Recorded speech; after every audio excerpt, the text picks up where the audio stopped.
तो दोस्तों राधे राधे, जय श्री कृष्णा। आपका आपके अपने चैनल श्री कृष्णा मोटिवेशनल वाणी में बहुत बहुत स्वागत है।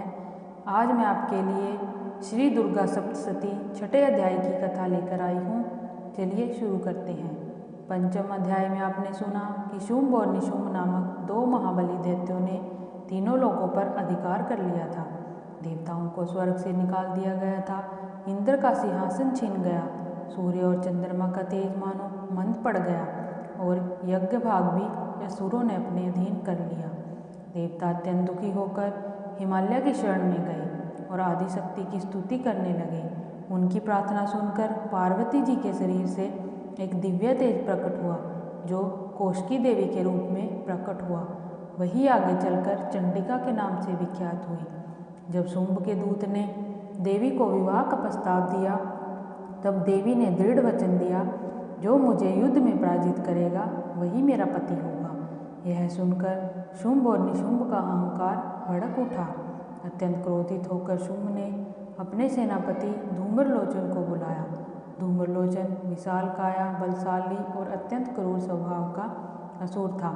उसकी आंखें धुएं के समान लाल और भयानक थी, इसलिए उसका नाम धूम्रलोचन पड़ा। शुंभ ने कहा, हे धूम्रलोचन, तुम अपनी सेना लेकर जाओ। उस घमंडी स्त्री को पकड़कर मेरे सामने ले आओ।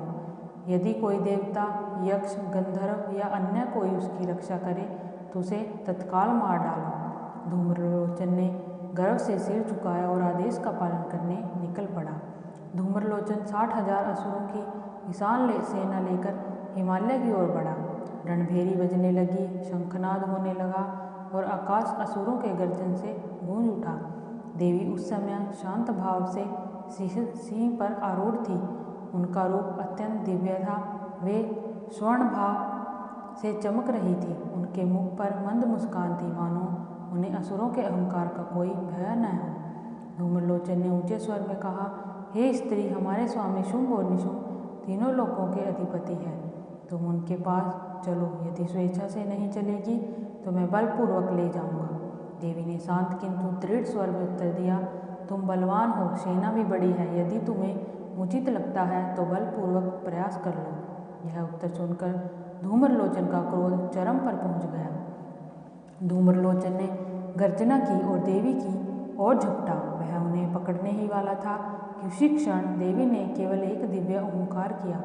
उस एक ध्वनि से आकाश कांप उठा, पर्वत हिल उठे और उसी क्षण धूम्रलोचन अग्नि में जलती लकड़ी की भांति भस्म हो गया। यह दृश्य देखकर उसकी पूरी सेना भय से कांप उठी। उन्हें समझ नहीं आया कि यह कैसी शक्ति है जिसने उनके पराक्रमी सेनापति को केवल एक शब्द में समाप्त कर दिया। देवी का सिंह यह सब देख गर्ज उठा। उसकी गर्जना से दिशाएं कांप उठी। वह असुरों की सेना पर टूट पड़ा। सिंह ने अपनी तीक्ष्ण नखों से दैत्यों को चीर डाला। कुछ को दांतों से पकड़कर फेंक दिया, कुछ को पैरों तले कुचल दिया। देवी ने भी अपने अस्त्रों से असुरों का संहार कर आरंभ कर दिया। उनके बाणों की वर्षा से असुर भूमि पर गिरने लगे। क्षण भर में 60,000 की सेना छिन्न भिन्न हो गई। धूम्रलोचन का नामो निशान मिट गया। जब शुंभ को यह समाचार मिला कि धूम्रलोचन और उसकी पूरी सेना हो गई, पार कर गया। उसने अपने 2 अन्य प्रमुख सेनापतियों चंड और मुंड को बुलाया। उसने कहा, हे चंड, मुंड, तुम विशाल सेना लेकर जाओ। उस स्त्री को पकड़ कर लाओ। यदि वह क्रोध करे तो उसके केश पकड़कर घसीटते हुए मेरे सामने ले आना। असुरों की सेना फिर से तैयार हुई। अब युद्ध और भी भयानक होने वाला था। यह अध्याय केवल युद्ध कथा नहीं है, बल्कि एक गहन आध्यात्मिक संकेत भी देता है। धूम्रलोचन अहंकार और ज्ञान का प्रतीक है। देवी की अहंकार दिव्य ज्ञान का प्रतीक है। जब जीवन में अहंकार बढ़ जाता है तो वह स्वयं को अजय समझता है, परंतु ईश्वरीय शक्ति के सामने उसका अस्तित्व क्षण भर का होता है। देवी का सिंह हमारे भीतर की साहस और शक्ति का प्रतीक है। जब हम माँ की शरण लेते हैं तो वही शक्ति हमारे भीतर जागृत होकर नकारात्मक प्रवृत्तियों का नाश करती है।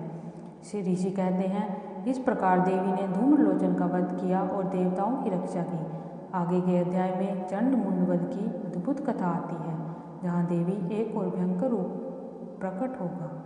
जय माता की।